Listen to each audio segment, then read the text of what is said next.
7 Republican candidates for president here on the campus of St. Anselm College in Manchester, New Hampshire. Let's continue our conversation, but first let's continue to get to know our candidates a little better. Deep dish emphatically for Mr. Cain before the break. Governor Romney, to you now. Imagine you're getting to the barbecue joint. Maybe it's here in New Hampshire, maybe it's South Carolina, ordering some wings. Spicy or mild? Oh, spicy. Absolutely. And by the way, Bruins are up 4-0. All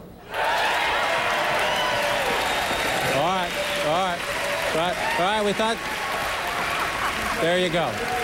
There you go. I think that's an audience pleaser. Let's continue our questions. Let's get right down to the floor. And John DeStaso of the Union Leader. Thank you, John. Congresswoman Bachmann, let's turn to a serious subject. New Hampshire is one of 5 states where individuals who happen to be gay can marry legally. This is a question of conflicting interests. I know you're opposed to same-sex marriage.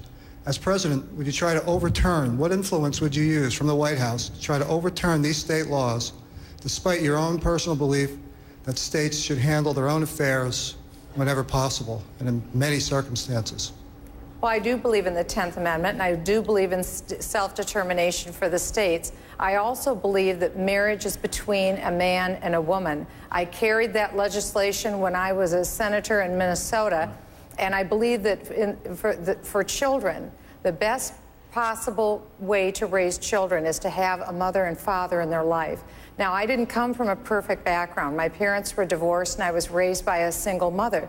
There's a lot of single families and families with troubled situations. That's why my husband and I have broken hearts for at-risk kids, and it's why we took 23 foster children into our home. What would President Bachmann do to initiate and facilitate a repeal law on the state level? Anything at all from the White House? Would you come into the state of New Hampshire, for instance, and campaign on behalf of a repeal law? I'm running for the presidency of the United States, and I don't see that it's the role of a president to go into states and interfere with their state laws. All right. Well, on that point, to voters out there for whom this is an important issue, let's try to quickly go through it. And let me start at this end. We'll just go right through. I'll describe it this way. Are you a George W. Bush Republican, meaning a constitutional amendment to ban same-sex marriage, or a Dick Cheney Republican, who, like I believe the Congresswoman just said, says this should be made, this decision, same-sex marriage, should be a state's decision? State's decision. John, I support a constitutional amendment to define marriage as between a man and a woman. I was the co-author of the state law in Minnesota to define it, but now we have courts jumping over that. The federal government shouldn't be involved. I wouldn't support an amendment, but let me suggest one of the ways to solve this ongoing debate about marriage, look up the dictionary, we know what marriage is all about, but then get the government out of it. Why doesn't it go to the church, and why doesn't it go to the individuals? I don't think government should give us a license to get married. It should be in the church. Governor Romney, constitutional amendment or a state decision? Constitutional. Mr. Speaker? Well, I helped author the Defense of Marriage Act, which the Obama administration should be, frankly, protecting in court. I think if that fails, at that point you have no choice except to go to a constitutional amendment. We heard the Congresswoman's answer, Senator. Constitutional amendment. Look, the constitutional amendment includes the states. 3/4 of the states have to ratify it, so the states will be involved in this process.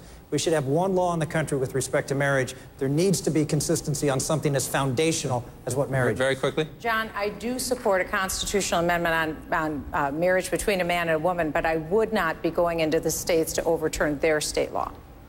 All right, let me ask you another question. The Obama administration is in the process, and Leon Panetta, as the new defense secretary, will implement essentially the repeal of Don't Ask, Don't Tell. So gays will be allowed to serve openly in the military. I want to ask each of you, and again, if we can be quickly, because then we want to get to the voters' questions. If you become president of the United States, now gays are allowed to serve openly in the military. Would you leave that policy in place, or would you try to change it? Go back to Don't Ask, Don't Tell, or something else? If I'd had my druthers, I never would have overturned Don't Ask, Don't Tell in the first place. Now that they have changed it, I wouldn't create a distraction trying to turn it over as president. Our men and women have too many other things to be concerned about rather than have to deal with that as a distraction. Leave it in place if you inherit the new Obama administration policy, or try to overturn it? John, we're a nation at 2 wars. I think we need to pay deference to our military commanders, particularly our combatant commanders. And in this case, I would take my cues from them as to how this affects the military going forward. I know they expressed concerns, many of the combatant commanders did, when this was originally repealed by the Obama administration. I would not work to overthrow it, but we have to remember rights don't come in groups. We shouldn't have gay rights. rights come as individuals, we wouldn't have this major debate going on. It would be behavior that would count, not the person who belongs to which group. Leave it in place, what you inherit from the Obama administration, or overturn it? Well, one, we ought to be talking about the economy and jobs. But given the fact you're insistent, the answer is I believe that Don't Ask, Don't Tell should have been kept in place until conflict was over. Mr. Speaker? Well, I think it's very powerful that both the Army and the Marines overwhelmingly opposed changing it, that their recommendation was against changing it.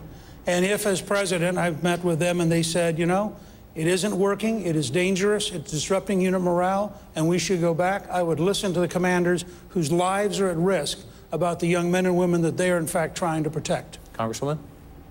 I would keep the Don't Ask, Don't Tell policy. So you would, whatever the Obama administration does now, you would try to go back?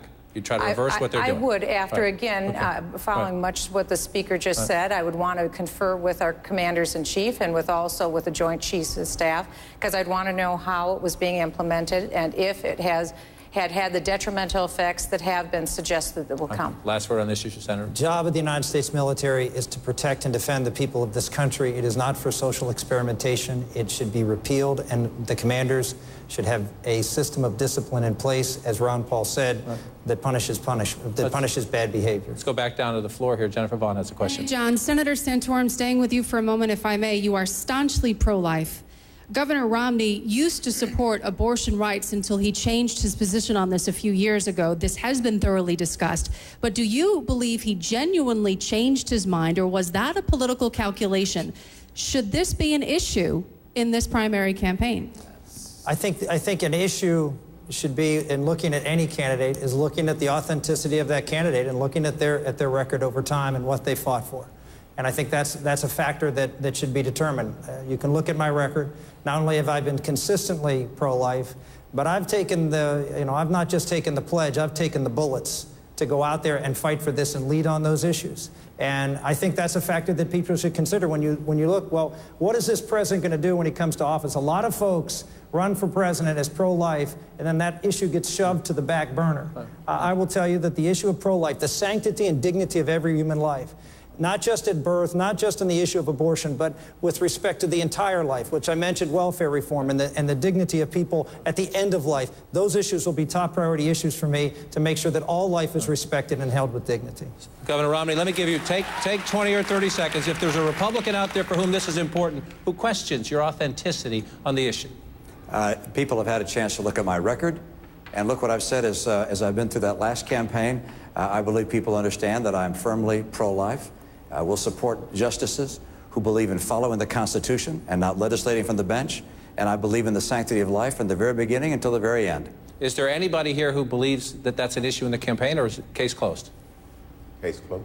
Case closed it is. All right, let's move on to the questions. Tom Foreman standing by up in Rochester. Hi, John. Representative Bachmann, I have a question for you. Governor Pawlenty says he opposes abortion rights except in cases of rape, incest, or when the mother's life is at stake. Do you have any problem with that position? And if so, why? I am 100% pro-life. I've given birth to 5 babies, and I've taken 23 foster children into my home. I believe in the dignity of life from conception until natural death. I believe in the sanctity of human life. And I think the most eloquent words ever written were those in our Declaration of Independence that said it's a creator who endowed us with inalienable rights given to us from God, not from government. And the beauty of that is that government cannot take those rights away. Only God can give and only God can take. And the first of those rights is life, and I stand for that right. I stand for the right to life. The very few cases that deal with those exceptions are the very tiniest of fraction of cases, and yet they get all the attention. Where all of the firepower is and where the real battle is on the genuine issue of taking an innocent human life. I stand for life from conception until natural death. Governor Pawlenty, it was your position that was brought into the question. We'll give you a few seconds. Well, this is a great example where we can look at our records. The National Review Online, which is a conservative publication, said based on results, not just based on words, I was probably the most pro-life candidate in this race. As governor of the state of Minnesota, I appointed to the Supreme Court a conservative court for the first time in the modern history of my state. We passed the most pro-life legislation any time in the modern history of the state, which I proposed and signed, including women's right to know, including positive alternatives to abortion legislation, and many others. I'm solidly pro-life. The main pro-life organization in Minnesota gives me very, very high marks. And I haven't just talked about these things. I've done it. All right, Governor, thank you for that. Let's go back up to Plymouth, New Hampshire. Tom Fahey's standing by with a voter and a question.